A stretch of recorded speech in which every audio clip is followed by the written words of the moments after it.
Doktoresha Gane. Si doktoresh po dukesh Gane? Mirë mëngjes, Gane për ty. Mirë mëngjesi. Edhe po tren shumë mirë ky. Mirë mëngjes për ju në studio dhe për gjithë teleshikuesit. A veç po duket që Tash do të them pse me ndru profesionin apo s'po di. Okej. Jo, kemi më shumë na nevojë ty.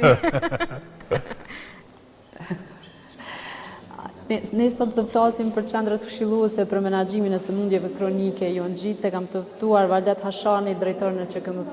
Drejtor, mirëmëngjesi. Mirë se erdhën në programin e mëngjesit të RTK-s, sepse jemi në shtëpinë tuaj.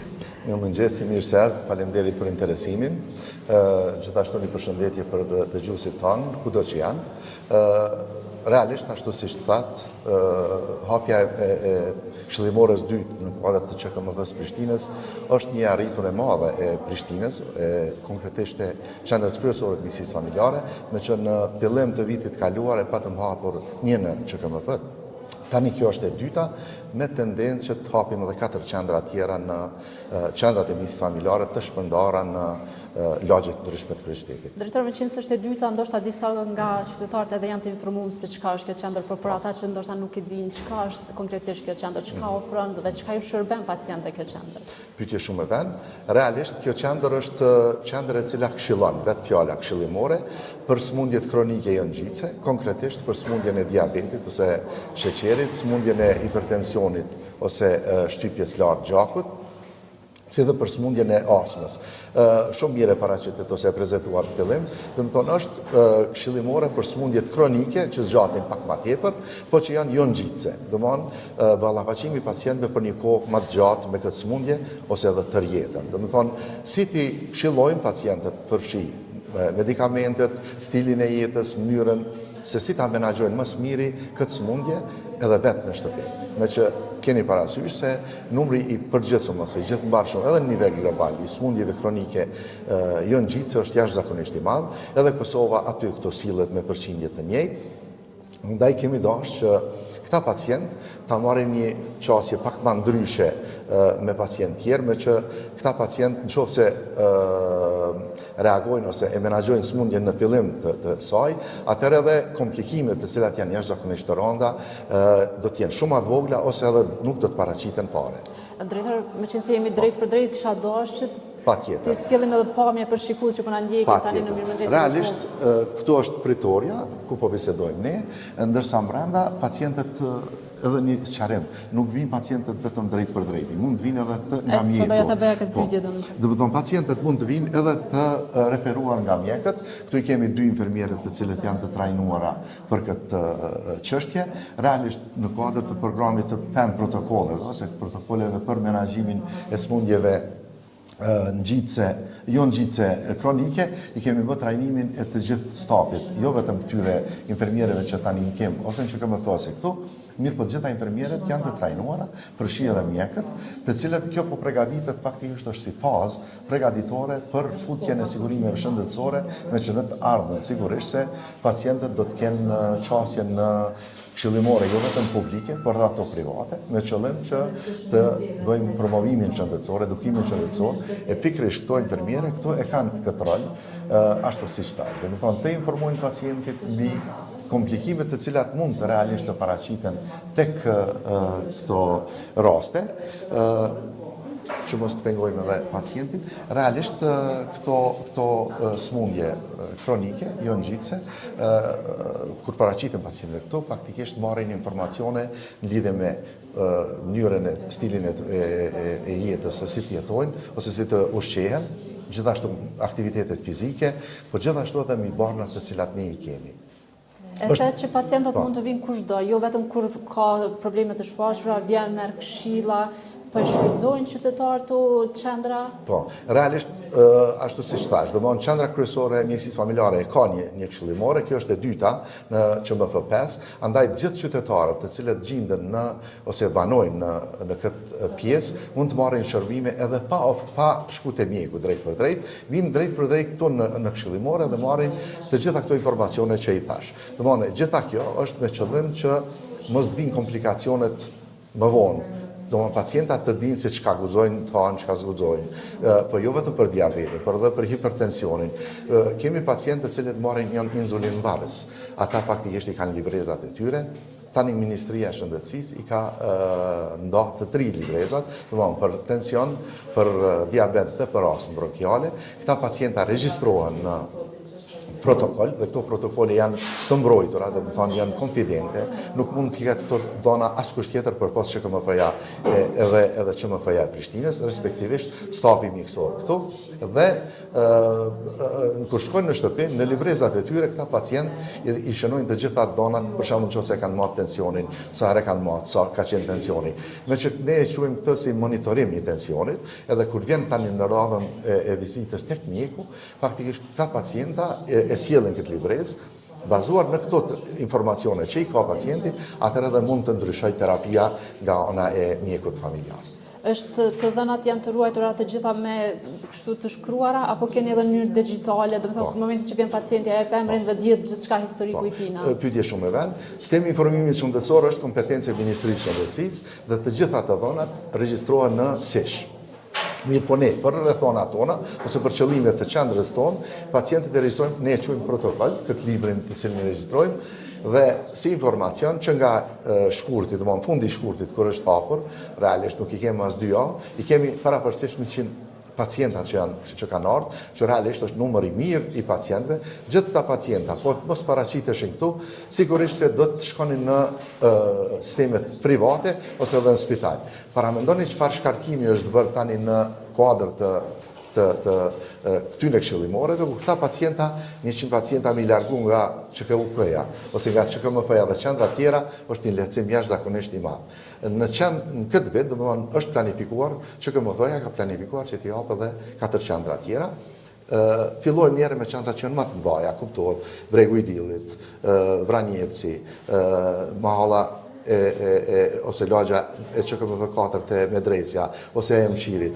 Pastaj vazhdojmë edhe me qendra tjera të cilat janë më të vogla. Po fillimisht, këto qendra kanë qenë të ndihmuara ose të sponsorizuara edhe nga AQH-ja, është një organizatë zvistrane, të cilën kishim dashur edhe publikisht me falenderu, me që nuk kanë vënë ndihmë vetëm në këto qendra, kanë dhënë ndihmë edhe në trajnimet ndryshme të mjekëve, të stafit shëndetësor, qofshin mjekësor ose infermieror, edhe në kuadër të kësaj, edhe QKMF-ja nuk mbetet anash, ne kemi edhe koordinatorën për edukim dhe promovim shëndetësor, ku i shënojmë gjitha datat që janë gjatë vitit që që mbahen në data botërore që shënohen, po në kuadër të kësaj, me qëllim trajnimit të mjekëve, të stafit tonë profesional, ne kemi edhe koordinatorin e ZHVP-s ose zhvillimit vazhdueshëm profesional, ku gjitha këto patologji, këto smundje, bëhen trajnime shtesë për mjek dhe për infermier, me qëllim që, vetëmi qëllim ashtu, që të ngritet cilësia e shërbimeve shëndetësore,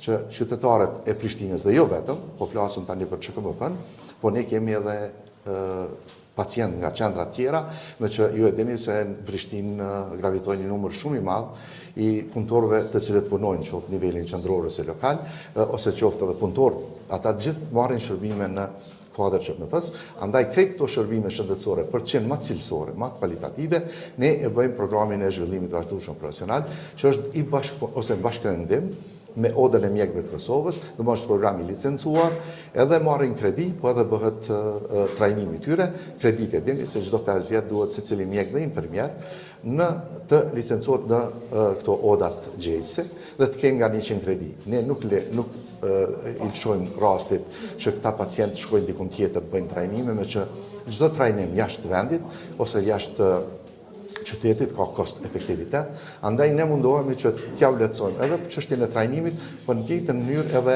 marrjen e njohurive të reja për këto. Drejtor, ndoshta lëvizim, mos t'i pengojmë se po shohim që pacientat po vinë edhe po i marrin shërbimet të cilat i ofron qendra. E dim që kjo ka kostën e saj, përmendet donatorët, më tregon sa është e vështirë edhe staf me siguru, ndoshta mjekët nuk e di trendin e largimit që ndodh në vendin tonë. Tash na ke prek në atë pikën më të ndihshme. Çdo hapje e qendrës neve na i konsumon, na i merr 2 infermiere. Domthon infermierët të trajnuara, që ne zakonisht fillimisht tash i kemi trajnuar një pjesë të madhe të infermierëve, po këto që duhet për këshillimore kanë një ekstra trajnim shtesë. Gjithsesi, po shpresojmë që tani shumë shpejt do të marrim punëtor të ri, me që ne jemi edhe ashtu në mungesë, po bazë cenzuese të vitit që është regjistrimi i popullatës së Prishtinës, të Kosovës, Prishtina ka dalë 20.000 banor më tepër se sa që i kem pas në fillim të vitit, që realisht na nuk pajtohemi se ka shumë më shumë. Një informacion vetëm për shikuesit, vitin e kaluar për shembull kemi dhënë mbi 3 milion shërbime.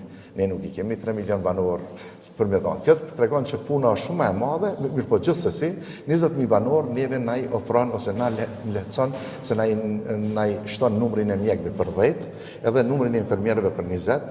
Marë parasysh se edhe si vjetë një 25 në dalin pension, edhe një 50 kemi marë, do më pavarësisht 100 mjek infermierë dhe punëtor shëndetësor do të lehtësonin në mas të madhe këtë punë. Mirë po gjithsesi pyetja juaj është se hapja e çdo këshillimore neve na vështirëson pak aspektin e menaxhimit. Konkretisht shefave, infermierëve përgjegjës, po edhe neve si menaxhment i lartë, me që duhet me mendu me bo një rotacion. Është ankesa e zakonshme shefa me qenë se përmendet se kemi njërin nga Po, takto. njëri nga doktor Ali është shefi që më thës 500. Nuk kem realisht, ne i kem takimet Ta pysim shkurt doktorin me qenë se jemi edhe drejt fundit. Është e vështirë doktor kur shtohen kështu qendra të ndryshme me stafin e njëjtë që e keni? Është sfiduese?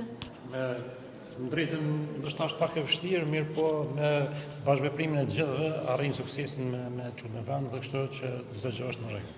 Ne jemi dëshmitar tash sa kohë që nuk ka pritje në qendrat të QKMF-s.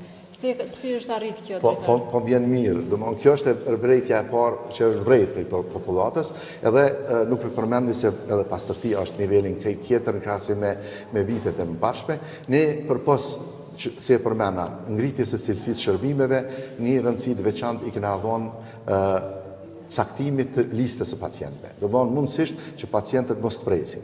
Edhe jemi në rrugë të mirë, që besoj që mrena 2026, eventualisht viti 2027, mendimin edhe të Ministrisë Shëndetësisë, me që ju e dini që ndarja zonimi krejtojnë kompetenca të cilat ndërlidhen me sistemin e informimit shëndetësor, edhe janë kompetencë e Ministrisë, po bashkërendimi dhe bashkëveprimi me ta për të jashtëzakonshëm, edhe do të vazhdoj. Sigurisht se krejt kjo është me qëllim që të ofrojmë shërbime për pacientët edhe mos të presin pacientët. Derisa në qendra tjera, unë ju flas me shumë kompetencë, po flas në qytetet e shteteve tjera, kujdesin parësor presin me ditë tona, te një nuk ka raste. Një pacient Do të vijë modeli evropian edhe tek ne në pa diskutim. Kjo pritja gjatë, përse që jo nuk do ndodhe. Realisht, ne po presim shtash fillimisht udhëzimin administrativ të ri për kujdesin parësor, e cila mjekësim familjare do ta kthej në binaret atë që ka. Kujdesi i smundjes kronicitetit për cjellja e pacientit. Për raste urgjente ne kemi qendrën urgjente, mjekësisë urgjente në Prishtinë, po edhe klinikën emergjente në QKUK. Do të thonë mjekësia familjare nuk është urgjencë, do të caktohet mjeku, një mjek me 2 infermierë. Ne për momentin e kemi 2000 banor, po kemi bërë kërkesën e besoj që qeveria, cila do që të vjen, ose Ministria e Shëndetësisë, do ta aprovoj kërkesën tonë që numri i pacientëve të zvoglohet. Të banë 1 mjek dhe 2 infermiere të zvoglohen për 1500 banor, me që disa herë kompërmen, Austria i ka 200-300 pacientë, Slovenia 900, 1000 i ka Kroacia, të artë e poshtë, e të ne vinë në 2000-2500 pacientë. Për kujdesja për 2000 pacientë për një ekip është jashtëzakonisht i madh. Kjo tani masane e ka vështirësitë edhe cilësisë së shërbimeve. Ne krejt të nuk e bojmë se është ngarkesë për mjek dhe infermier, po gjithsesi është edhe ofrimi shërbimeve përkushtohet në orar. Për shembull, nuk ka përkushtimi njëjtë 5 minuta edhe 15 minuta ndaj pacientit. 15 minuta zakonisht është ajo golden time, koha e ardhur. Drejtor, si duket shëndetësia është temë shumë e gjerë dhe kemi shumë për të biseduar, por për shkak të kohës më duhet të ju ndërpres sepse kemi edicionin e orës 9 të lajmeve. Ju falenderojmë shumë për kohën edhe hapësirën edhe informatat që ndahet për shikuesit tanë. Faleminderit, ishte kënaqësi në çdo kohë. Faleminderit juve. Exona Agron, pra kjo ishte e gjitha këtu nga Qendra Këshilluese për Menaxhimin e Sëmundjeve Kronike Jon Gjice. Kaloj linjën për ju në studio sepse po besoj që tashmë vesh kemi hyrë në terminin e lajmeve të orës. E vërtet gone po.